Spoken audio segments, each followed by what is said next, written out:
¿Alguna vez sentiste que tu hermana o tu hermano era el hijo preferido? ¿O que tus padres comparaban tus logros con los de ellos? Este episodio es incómodo, pero necesario. Y quizá te haga recordar cosas que preferías olvidar. Hoy rompemos el mito de que los padres no tienen favoritos. Y te explicamos cómo esto marcó nuestra relación de hermanas. ¡Comenzamos! Entre sombras y silencios brilla el nombre verdadero. Lo callado se transforma en palabra y en camino. La verdad trae el apellido, canto antiguo, fuego vivo. Herencia que no se olvida, hoy florece y se libera.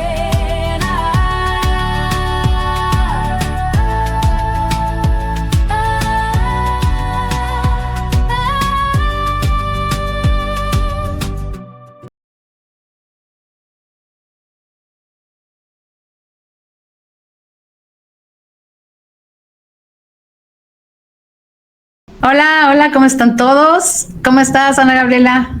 Bien, ¿y tú, Ana Luz, qué tal? ¿Cómo va la semanita, Muy bien, pues aquí empezando este nuevo episodio, el episodio 4, y que está bien interesante. ¿Y cómo vamos a iniciar este episodio que está de veras de 10, con otros secretos de familia? Así es.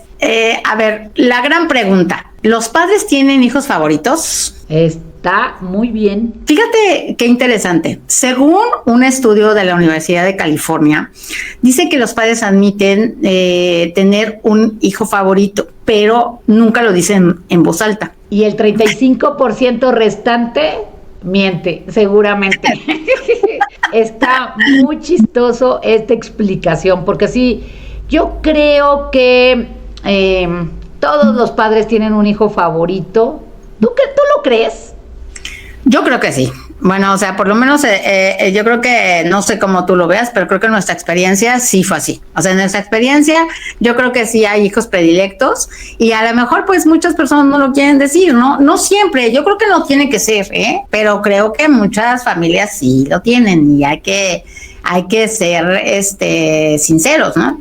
Sí, porque creo que al menos hay opciones, ¿no? Una es que sí te llevas, como tienes un carácter como parecido o como acoplable al de tu papá o al de tu mamá, y entonces por eso también la misma personalidad hace que te lleves mejor con unos que con otros.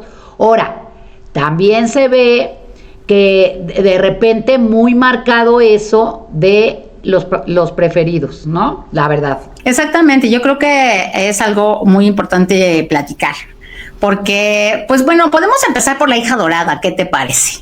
Sí, me encanta eso, porque además por ahí tienes un libro que después nos los irás explicando, Ana Luz, pero que tiene que ver mucho con esto de la hija dorada, o sea, de cómo tú viviste a partir de esa predilección, ¿no? Y que por eso está interesante y te pusimos por un apodo por este programa, la hija dorada. Exactamente, la hija dorada. ¿Y eso qué quiere decir? Y son términos que son como últimos, porque fíjate que antes no se hablaba tanto de esto, ¿no? Pero últimamente se hablaba más de la oveja negra, que después vamos a hablar también, pero en realidad la hija dorada como que es un término que apenas estamos oyendo y es bien importante que lo platiquemos. La hija dorada es aquella que es como la consentida, entre comillas, de la mamá o el papá, ¿no? Claro. Es la que parece tener todas las expectativas puestas, ¿no? En esa persona, no sea mujer o hombre, porque no tiene que ser a fuerzas niña dorada, también puede ser el niño dorado. Y entonces, claro, pues yo creo que yo en un momento dado fui la hija dorada, ¿no? La que en cierta manera tenían como en un pedestal, parecía, ¿no? Que estaba como en un pedestal. Como que, no, pues es que es la que se porta bien, la realidad es como la obediente, la que es responsable, la que sirve a los demás, comparte, no sé, es como algo así, ¿no? Parece, en este caso, ¿no? A mí me tocó así. A lo mejor hay cosas que pueden cambiar en otras familias, ¿no? Y es un lugar privilegiado, entre comillas, Por supuesto. Fíjate que No. ahorita que dices eso, y como le pusimos en este capítulo, le pusimos hija dorada e hija invisible. Y luego yo digo, pero tan invisible no era. Y luego me doy cuenta medio que sí, porque entonces yo trataba al menos de llamar la atención de alguna manera. Porque sí, en cierto sentido, era invisible. Yo creo que yo sí fui la hija predilecta de mi papá, por ejemplo. Y entonces a mí eso me causó cierta seguridad, ¿no? Porque yo tenía el papel de la hija predilecta también de mi papá.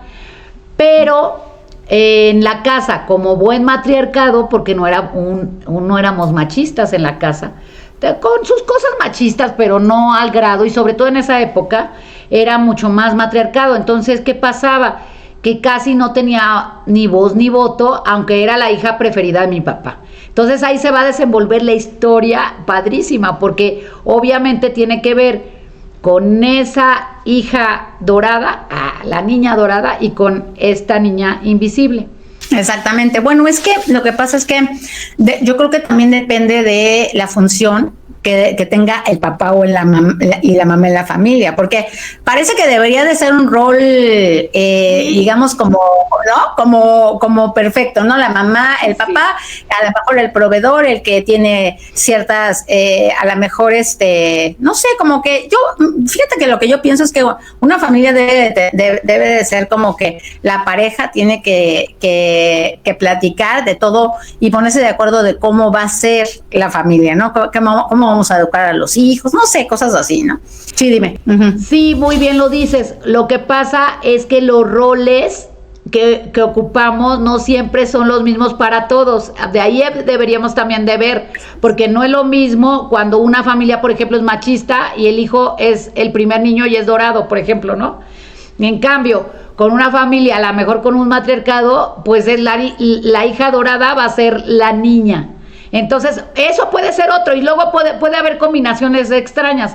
No es para todos lo mismo. Entonces, me gustó lo que dices, porque tiene que ver con los roles y también cómo eres tú, ¿no?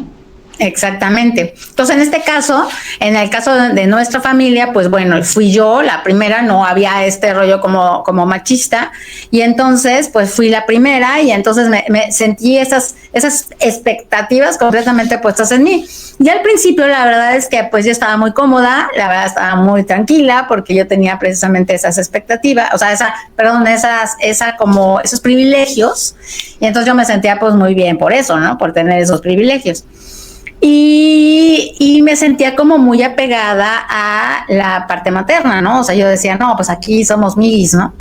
O sea, no hay problema, y aparte pues me sentía con la responsabilidad como de ayudar en los quehaceres de la casa, o ayudar, o compartir con ustedes. O sea, era como una cosa que ya era, ¿no? Era como la responsabilidad de tener pues esa coronita, ¿no? Claro. Digamos de hija dorada. Y pero después, pues lógicamente te vas dando cuenta que pues esas expectativas cargar esas expectativas de verdad es algo que a la larga pues te afecta muchísimo.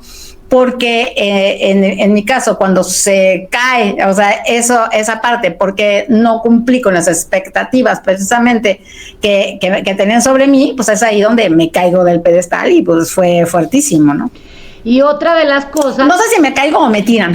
Otra de las cosas muy importantes es que los demás como que terminamos un poco odiando a la hija dorada, porque nos hacen ver como que es la perfecta, es la buena, tú no, y fíjate que por eso jugábamos como diferentes roles, porque en cierto sentido yo era, por ejemplo, un poco mejor en la escuela. Bueno, eso se ve como de más grande, porque de chicos como que todo parece normal y no hay tanto rollo. Yo al menos siento que no había tanta comparación, porque bueno, estábamos chicos, en ese momento mi papá, yo me acuerdo que desde chiquita decía, ay, voy a las obras con él, le ayudaba en las cosas, pero más como de esta parte a mi papá, más que de la parte de mi mamá, que era, por ejemplo, los perros, hay que darles de comer. Yo cumplía con otras cosas que no eran de la casa, nada que ver, no me gustaba, de hecho, porque yo decía, ay, la perfecta, ¿no? O sea, como que me parecía que tenía que cumplir otro que no fuera ese. Ni podía, yo creo que ni podía, la verdad. Como dices tú, ni siquiera fue de que tú quisieras, te lo ponía tu mamá. O sea, tu mamá y tu papá te decían, o no te decían ni siquiera, ¿no? Volvemos a los silencios. Entonces era como, más bien, ocupabas ese y tú te ponías para ocuparlo. Y entonces ya así se fue sucesivamente con nosotros, ¿no? Pero al menos nosotras dos siempre nos llevamos, pero siempre yo te veía como grande y te veía como muy grande. No, ni siquiera te veía como medio a mi edad. Yo te veía, como si tuvieras unos 3 o 4 años más grande que yo. Eso también es algo que es muy interesante, la verdad. Claro. Sí, no, yo, fíjate que es algo muy interesante, porque tampoco no me sentía su mamá, por ejemplo, ¿no?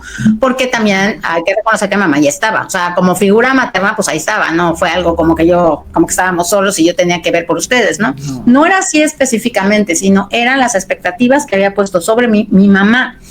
Y las expectativas yo creo que más era la obediencia, o sea, era obedecer, o es como lo que yo te diga lo haces, ¿no? Es como una cosa así. Entonces, como yo era una persona muy obediente, pues estaba perfecto, ¿no? Era una cosa así. Y por otro lado, pues sí, yo crecí aparte como más rápido, o sea, crecí en cuestión como de verme más grande, siempre, como tú dices, ya no, a lo mejor tú sentías, pero no, yo creo que nos veíamos más grandes. O sea, llegó un momento en donde yo crecí y me veía como más grande, y creo que eso también hacía como una cosa como de es mi hija mayor, no sé, ¿no? Como algo así, no sé cómo decirlo exactamente.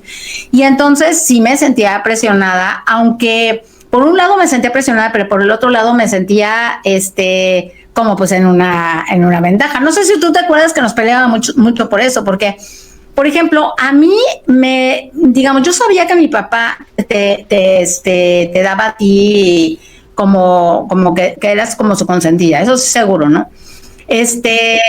Pero me acuerdo que nos peleábamos mucho más por el sentimiento de mi mamá, o sea, de pelearnos por eso que por mi papá. O sea, porque tú de repente como que sí decías, no, es que mi mamá, no sé qué, yo siempre defendía a mi mamá, por ejemplo, ¿no? Siempre era una cosa como así.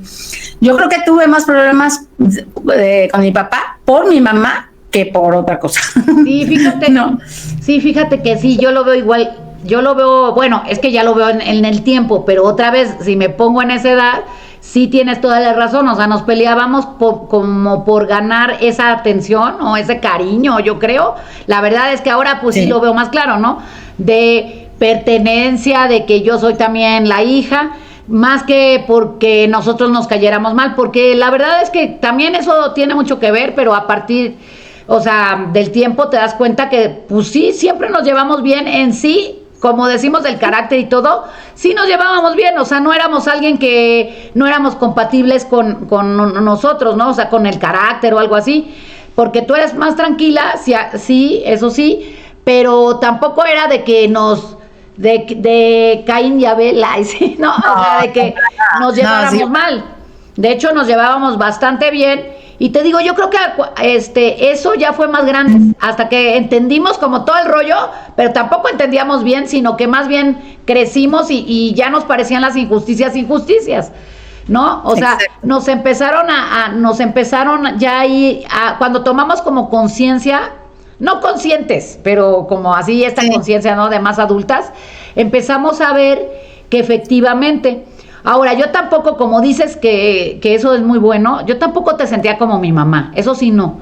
Pero, pero sí es cierto que hacías cosas que decía yo, ay, pues ni que fuera mi mamá, pon tú. Pero no era como siempre hubo una mamá y siempre ocupaba ese espacio esa mamá, ¿no? No era de que, ay, me abandonó, no, mi mamá tampoco fue así. Y yo creo que ese pleito precisamente fue porque ella estaba, tal vez, ¿no? Lo que pasa es que siento que en un momento dado las mamás utilizan también a sus hijos para eso, ¿no? Es un poco, y así me sentía yo después cuando ya hice conciencia, ¿no? ¿Por qué? Porque era como de, oye, es que tus hermanos se portan mal, entonces yo me metía a decirles a ustedes, ¿no? Oigan, no hagan esto y no sé qué, y entonces era como que yo me ponía en esta parte de juzgar, ¿no? Como si me hubieran puesto a mí, juzga y di que está bien y que está mal.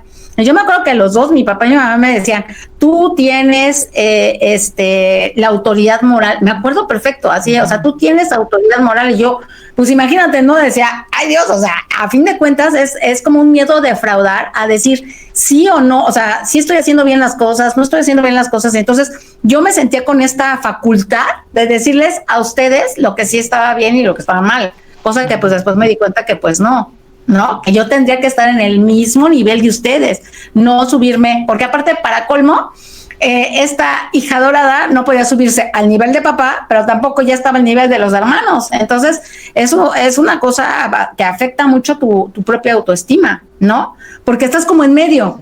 Parece que no, o sea, parece que, entonces yo voy a ser la mera mera, pero esas expectativas juegan un papel muy importante. Igual que me pasó a mí, o sea, yo era el relajo, era la oveja negra, por decir una cosa, o invisible, o sea, no, mejor que no esté, mejor que no haga, porque yo puse un carácter fuerte y era muy enojona también, y entonces, ¿qué pasaba? No, pues mejor que no se enoje. Entonces hacían también todo porque no se enoje, pero esa enojada también tenía una manipulada. O sea, todo era un comportamiento que se hace de acuerdo a que tú sí estás viendo una preferencia real con quien manda. Yo así sí lo veía, que era mi mamá. O sea, claro, con quien manda. O sea, no importaba que mi papá, yo fuera su consentida, si al final en la casa mandaba a la señora como madre, ¿no? Como matriarca, pon tú. Claro. Y entonces uno de todos modos está excluido, ¿no? Porque yo, si hay un permiso, yo me lo tengo que saltar o me tengo que... Yo hacía mucho, por ejemplo, por eso desde chica que lo he platicado, era de que me iba con mis primos, me iba con mi abuelita, me iba a casa de no sé quién, porque precisamente yo prefería mejor quitarme de ahí para que alguien más me quisiera o me diera esa atención o esa que yo necesitaba, que se pudo haber nivelado un poco, creo, pero bueno, al final así nos tocó y no importa, digo, porque vuelvo a lo mismo, cada quien va a tener unas herramientas, porque al menos, por lo menos de mí, yo no tenía esa carga o ese peso de que tuvieran expectativas de mí. Entonces, eso también aliviana mucho en la vida, la verdad. Por ejemplo, ¿tú crees que se haya desarrollado una rebeldía o independencia forzada para ti? O sea, ¿te llevaron a eso? O sea, todo esto que me estás diciendo poco a poco te fue llevando a esa rebeldía o independencia forzada, digamos. Yo pienso que sí, porque a la larga yo dije, yo no quiero que me manden dos, o sea, porque yo entiendo que no lo ve, en ese momento no lo veía, pero sí veía como que, sí, una, otra, me mandan dos, y al final, si tengo algo que decidir, iba con mi papá, y mi papá, no, tranquila, como, no hagas problemas, sí, qué bonito, pero al final no me satisfacía, porque nadie me daba mi lugar. Sí, claro. Sí, es que es como difícil, ¿no? Porque precisamente había como un choque entre las dos, por ejemplo, porque había como esta parte, digamos, como que yo estaba como en cierta manera avalada o sustentada por mi mamá y en cambio, y tú por mi papá. Pero el problema es que, pues en realidad siempre, creo que el punto es que nosotros siempre buscamos, creo que más reconocimiento de la mamá que del papá. Es real, o sea, aunque parezca que no, pero es real, ¿no? Sí. Yo creo que muchos de los problemas que tenemos todos tienen que ver con la mamá. Y entonces, yo creo que ese fue el gran problema, ¿no? Me gusta mucho lo que dices porque sí es cierto. O sea, al final de todos modos sales amolado. Bueno, de todos modos tienes un trauma o tienes que arreglar un problema, ¿no? Porque al final cuando te das cuenta no se trataba de competir, pero en cierto sentido sí te hacían competir. Y yo creo que tal vez ahora, si te das cuenta, tú como papá o algo así, podrías decir, o sea, les dices a tus hijos, oigan, no, aquí no se peleen por el amor, los quiero a los dos, o un poco así. Aunque de todos modos volvemos a lo mismo, te sale por lo que traes de familia en familia, que siempre decimos, de herencia, que de todos modos te va a detonar en algún momento, ¿no? Claro, no, aparte te voy a decir una cosa, que tanta expectativa y tanta presión por quedar bien, pues llegas a tener ansiedad. O sea, llegas a tener episodios de ansiedad, de miedos, de no sé, de incapacidad de disfrutar tus logros, por ejemplo, ¿no? Y entonces eso, la verdad, tengo que trabajar mucho con eso porque sí me afectó, o sea, me afecta todo eso. Y bueno, y de repente tienes ese estatus y como hablábamos un poco el episodio pasado, pues de repente se cae eso, o sea, de cuando me caso, se cae todo esa torre, ¿no? En donde estaba y de repente dices, ¿y ahora qué voy a hacer? Pero hasta mis 23 años, ¿no? Mis 23 años es cuando digo, ¿y ahora qué pasó, no?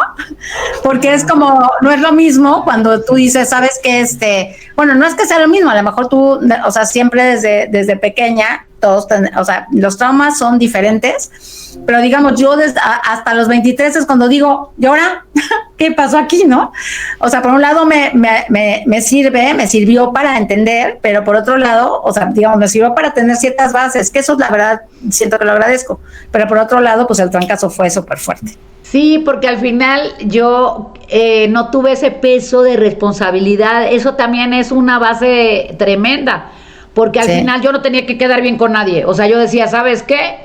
Yo elegí mi carrera, o sea, yo tuve otras cosas que tú no pudiste por la misma presión, como que tenías que hacer esto, claro, hasta que ya fuimos grandes y ahí viene el siguiente punto, porque claro, te digo, de chicas volvemos a lo mismo, yo no me sentí presionada, eso sí es cierto, o sea, eso sí lo digo, nunca me sentí presionada porque al final yo decía, ¿sabes qué? Pues a mí ni me pelan, o sea, si yo soy esto, el otro, no, yo ya de por sí, lo que platicamos esa vez, ya de por sí tenía por sentado que yo era la relajenta.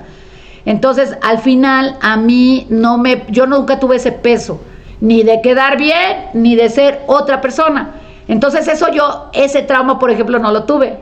Y en cambio, yo creo que el que tiene un peso, o el que le dicen, tienes que ser perfecta, o tienes que hacer las cosas bien, yo creo que sí tiene un peso más grande, yo creo, ¿no? Sí, o sea, por un lado sí, pero por otro lado sí te crea cierta responsabilidad, que también eso ayuda, porque te ayuda a tu vida a tener cierto orden, o sea, no sé cómo. Entonces, si vemos las cosas, si vemos como los pros y los contras, por un lado, pues veo el pro, pues es que soy, digamos, siempre desde más chica he sido como más responsable, tengo como más empatía, o sea, digamos, ¿no? Soy como muy empática, pues todo eso, hay muchas cosas que son buenas, pero por otro lado, pues también no me dio guía, o sea, bueno, que de por sí creo que nuestra familia no hubo guía.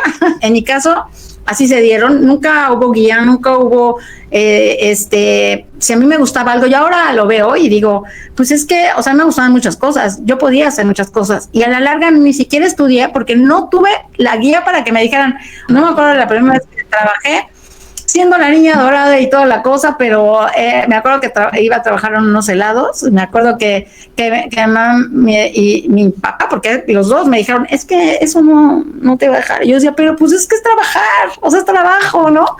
Y no, entonces como que siento que no había eso, ¿no? Entonces, te digo, por un lado es muy padre tener, o sea, fue muy, muy padre, a lo mejor en un momento dado ser la niña dorada, pero ahora que lo veo de lejos, digo, creo que hubiera preferido ser, digamos que todo fuera neutral, ¿no? Que no hubiera esa parte como de ahora tú, porque en el caso de la dinámica de nuestra familia, pues no he sido la única niña dorada, o sea, me quitaron a mí, pero pusieron a alguien más. O sea, es un rollo, así que después vamos a hablar más de eso, ¿no? Porque pasa mucho en las familias que tienen más de 2 hijos.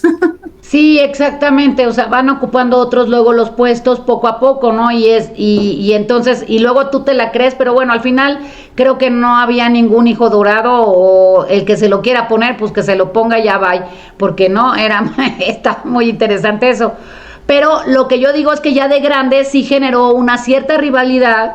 O sea, cuando de chicas no teníamos tanto eso porque no éramos tan conscientes, cuando éramos grandes sí ya generan rivalidad y ya empiezas a generar resentimientos, o al menos sí dices, me cae gordo esto, me cae gordo el otro, cuando no tuviste que llegar hasta ahí, pero la verdad el tiempo sí nos fue llevando ya de más grandes a que de repente dijéramos, no, es que tú, y pelearnos por cosas que ni nosotros habíamos hecho, ni nosotros habíamos querido, ni sentíamos. la realidad.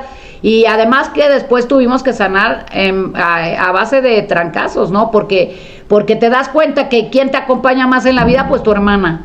Pero eso hasta que no lo sabes. O sea, hasta que no pasas un tiempo, ya estás grande, pasas muchísimas cosas, te das tropezones, no sé qué, y de repente te das cuenta, sí quiero a mi hermana, y mi hermana siempre me ha acompañado, pero eso tiene que ver muchísimo con darte cuenta y agarrar esa confianza, ¿no? O sea, más bien esa conciencia, perdón. Y es que sabes que también lo que pasa es que como te decía, ¿no? También la dinámica familiar, pues en realidad fue de una, pues de, digamos como de una personalidad de una madre bastante, pues, vamos a decirlo como manipuladora, en cuestión como de también meterse en intrigas, ¿no? En intrigas en cuestión de nosotros. Y eso pues también hizo que como hermanos y nosotros dos como hermanas, siendo mujeres, pues hubiera esta rivalidad también. Entonces, eso también es una cosa que pues, hemos vivido y que entonces poco a poco hemos tenido que sanar, porque nos hemos dado cuenta que pues muchas de esas cosas pues ni siquiera la hicimos nosotros, o sea, digamos, fue algo que se fue haciendo. Y eso yo creo que también pasa en muchas familias mexicanas, o sea, tenemos un problema ahí fuerte o un tema, si lo queremos ver de esta manera, con la mamá. Y nosotros como mujeres pues tenemos que sanar muchísimo, ¿no? Y también como hombres, no nada más como mujeres, pero creo que sí es momento digamos, de parar, de entender por qué siento ansiedad. O tú, por ejemplo, en mi caso, yo estoy consciente completamente de que yo sí he vivido ansiedad. O sea, que sí esa parte y que la tengo que trabajar, así como miedos, que también los he tenido que trabajar. Y bueno, en tu caso, ¿qué sientes qué parte, digamos, de ti, mentalmente hablando y todo eso, ha tenido que ser sanada? Yo la parte más grande o grave, porque yo creo que sí, es como hacerme la fuerte en todo. O sea, de que no puedes llorar, como que yo me hice muy fuerte, la verdad. No podía hablar, y yo creo que, luego digo que me hice en la calle. Ay, no es para tanto, porque luego es mucho que decir. Pero yo creo que afuera, o sea, como no estaba mucho tiempo en mi casa, bueno, o sea, sí, pero me refiero ya más grande, ¿no? Estamos hablando ya un poco más grandes cuando te empiezas a dar cuenta. Y entonces yo creo que la parte más fea, fíjate que cómo es la vida, porque pareciera que no, pero también está horrible ser tan fuerte.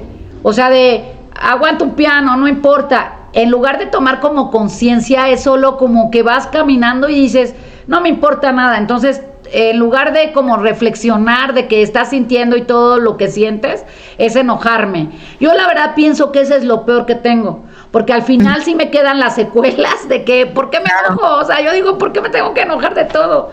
Digamos que estás a la defensiva. Claro, es defensa todo el tiempo. Todo el tiempo, luego hasta me dice mi pobre Pablo, mi novio, me dice, es que piensas que todos te atacan. Y digo, es que sí, pero yo tengo un trauma de que todos me atacan. Entonces claro, sí se me hace horrible, porque no tengo ansiedad, pero también vivan en este cuerpo. Claro, no, es que sí, es algo que sí, y a fin de cuentas, yo he tenido que trabajar, o sea, después de lo que pasó, por ejemplo, cuando me caso y me voy y todo, y tuve que trabajar la culpa muchísimo, ¿no? Sentirme que yo estaba mal, que yo había hecho las cosas mal, cuando de pronto vi alrededor y dije, pero pues, ¿qué hice mal? O sea, si sigo estando casada, digo, aunque no lo estuviera, también puede ser que eso no, pero digamos, en mi caso, pues yo sigo estando casada, o sea, todo, la familia bien, o sea, todo está bien. ¿En qué momento por qué me voy a sentir culpable, no? Y entonces siento que eso o sea, mucho tiempo, fueron muchos años de estar trabajando en eso. Entonces son cosas que te van quedando de acuerdo a cada una, ¿no? A cada quien. Y bueno, una cosa, por ejemplo, que a mí me costó trabajo, ya después de grande lo entendí y pude como sanar la relación con mi papá. Porque pues también yo venía cargando también un rollo de pleitos con mi papá por defender a mi mamá, y después me di cuenta que pues eso ni siquiera era mío, no eran mis problemas, no eran mis pleitos. Y de repente me veía que, o sea, mi mamá de repente me decía, no, es que tu papá, no sé qué, y me iba y me peleaba con mi papá, y al otro día yo veía que ellos estaban como si nada, y yo ya me había peleado con mi papá. Y entonces todo eso que fue haciéndose en el camino, pues me fui dando cuenta que eso no me pertenecía a mí, y pues entonces pude hacer eso, soltar eso y decir, vaya, que fue otra de las cosas, otro tachecito de esas expectativas que mamá había puesto sobre mí, ¿no? Pero pues había que sanarlo y había que hacerlo de esa manera, y pues lo pude hacer, ¿no? Pero pues desgraciadamente a veces con la mamá no es tan fácil. Y fíjate que una de las cosas es que sí nos costó trabajo, porque nosotros sí teníamos esa como lucha de poder, y sobre todo estábamos en una relación de familia muy insana. Entonces, eso no nos ayudó en nada, pero también nos dio las herramientas, porque empezamos a buscar por todos lados. O sea, de ¿qué hago con esto? Porque era tan inconsciente la cosa, o sea, que al menos yo la viví así, que yo decía, no, yo me tengo que salir de aquí. Y bueno, gracias a de veras de esa manera de salir a ver otros horizontes, y casarme y que me fuera mal, y bueno, muchísimas cosas, empecé yo a buscar a ver qué onda con la vida, o sea, por qué me estaba pasando esto, por qué no me querían, o por qué era la oveja negra, por qué era la rebelde sin causa, ¿no?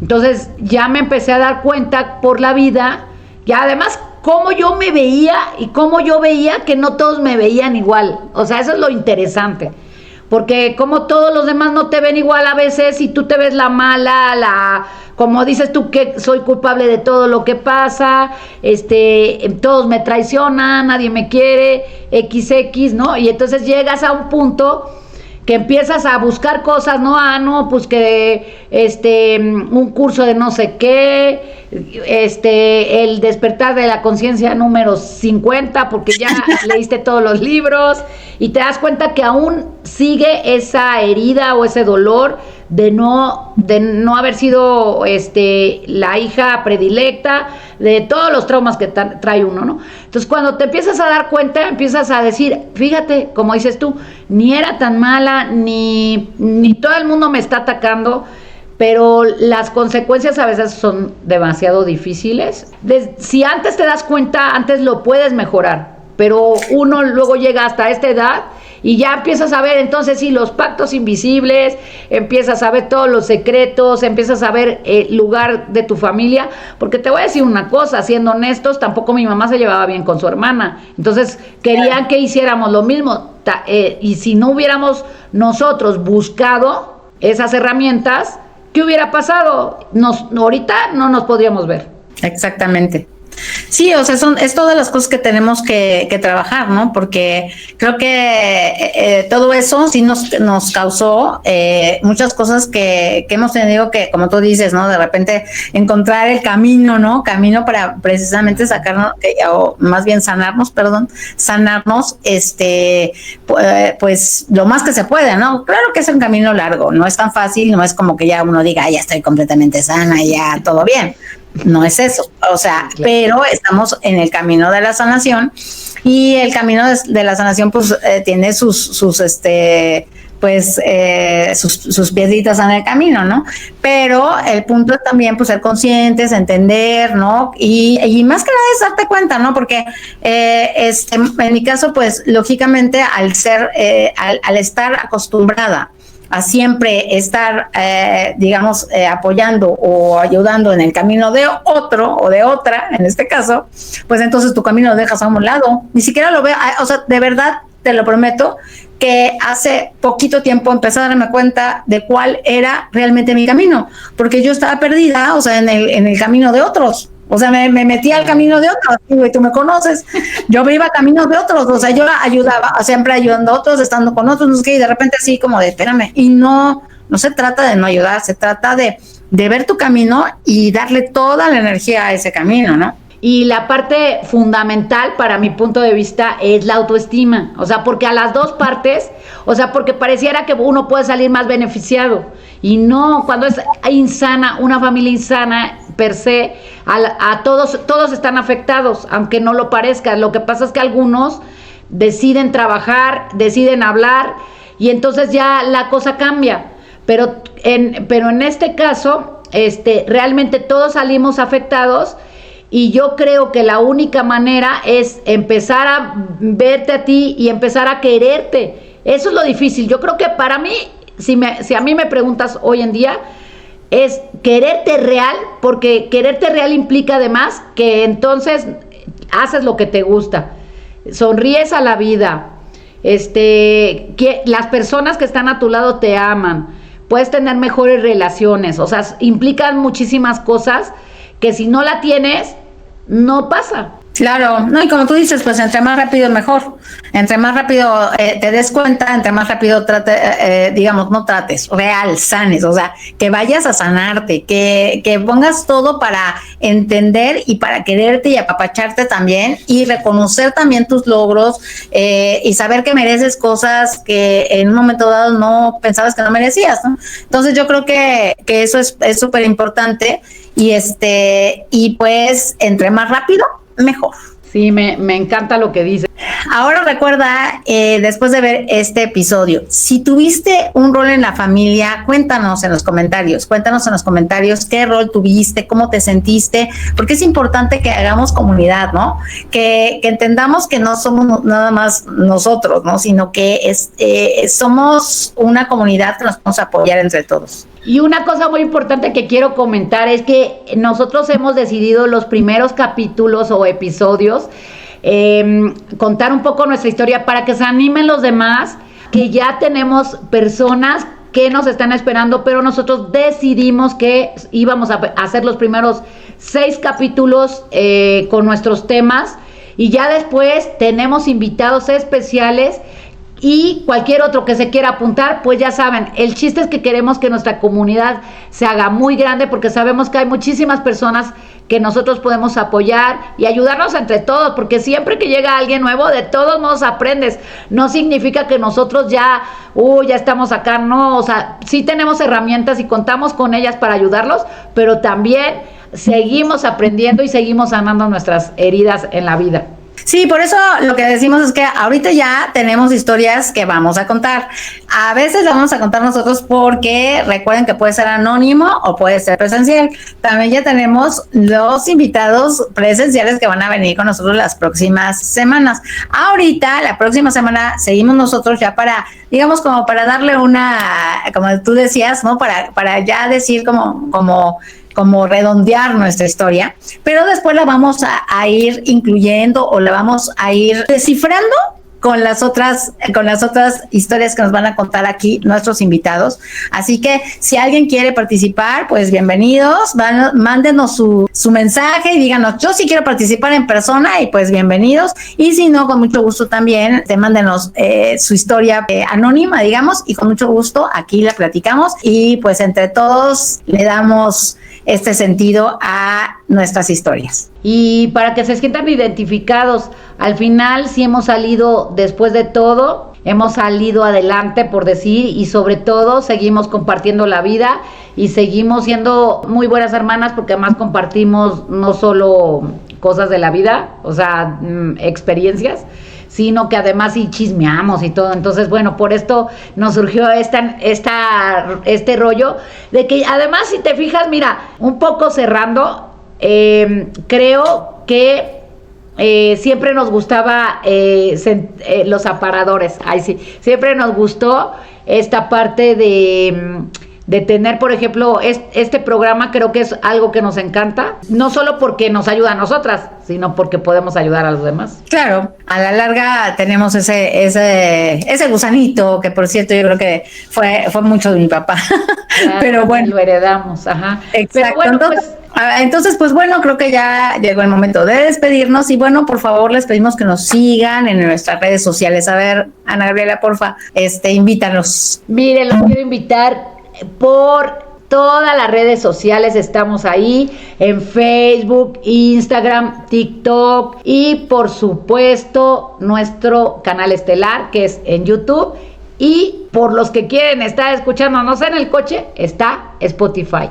Para todos ustedes. Exacto, no se les olvide, Spotify es importantísimo que vayan a ver, vayan a oír, por favor recomiéndenos y acuérdense de suscribirse y activar la campanita para no perderte ningún episodio de La Verdad Detrás del Apellido. Y recuerden seguirnos porque somos el llamado de las ovejas negras. Y recuerden que todos los martes se transmiten nuestros episodios y empezamos con el episodio número 5, que el tema va a ser el hijo que pagó los platos rotos. Así que no se lo pierdan, síganos todos los martes. Y como siempre, Ana Luz, ha sido un placer y bueno, bien padre compartir esto contigo. Espero que les guste este episodio y nos vemos a la próxima con nuestro podcast La Verdad Detrás del Apellido. Hasta pronto. Síganos, ovejas negras. Bye. Bye.